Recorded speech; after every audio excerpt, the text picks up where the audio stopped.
আসসালামু আলাইকুম। সংবাদ 52 থেকে স্বাগত জানাচ্ছি। সঙ্গে আছি আমি তাহিয়া ইসলাম। বিএনপি ক্ষমতায় এলে যুবকদের কর্মসংস্থানই হবে প্রথম অগ্রাধিকার। মীর শরাফত আলী সপু।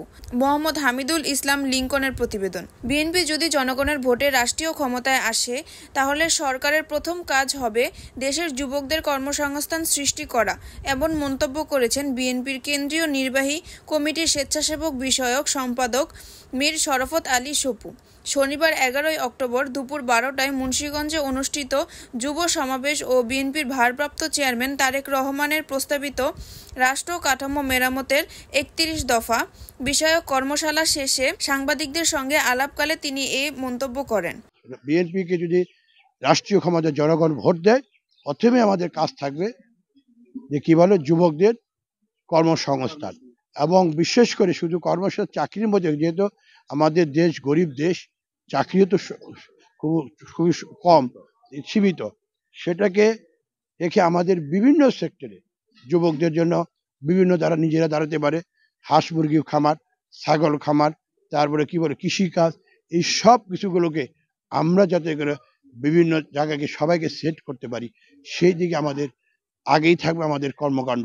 ইতিমধ্যে আমাদের ভারপ্রাপ্ত চেয়ারম্যান উনি কিন্তু এই ব্যাপারে খুবই সোচ্চার, এই ব্যাপারে উনি একাধিকবার বক্তব্য দিয়েছে, তারই কর্মী আমরা সেই জন্য বলতে চাই যে বেকার সমস্যাটা আমরা উপলব্ধি করতে পেরেছি। এই দেশের বেকার সমস্যাটা আমরা যত কমায় নিয়ে আসতে পারবো তখনই দেশের একটি ভালো উন্নয়ন হবে, দেশের একটি ভালো উন্নতি হবে, দেশকে সামনের দিকে আমরা নিয়ে যাব। মীর শরাফত আলী সপু বলেন, আমাদের ভারপ্রাপ্ত চেয়ারম্যান তারেক রহমান দেশের উন্নয়নের পক্ষে।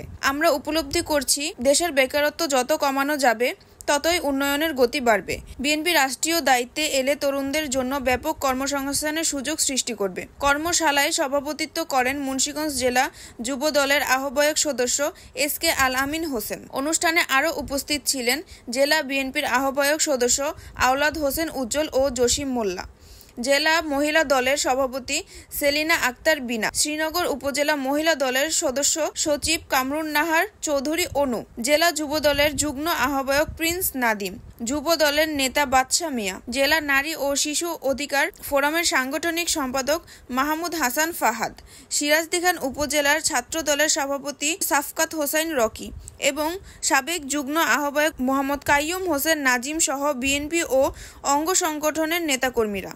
মোহাম্মদ হামিদুল ইসলাম লিংকন, সংবাদ 52 24 ঘন্টার খবর।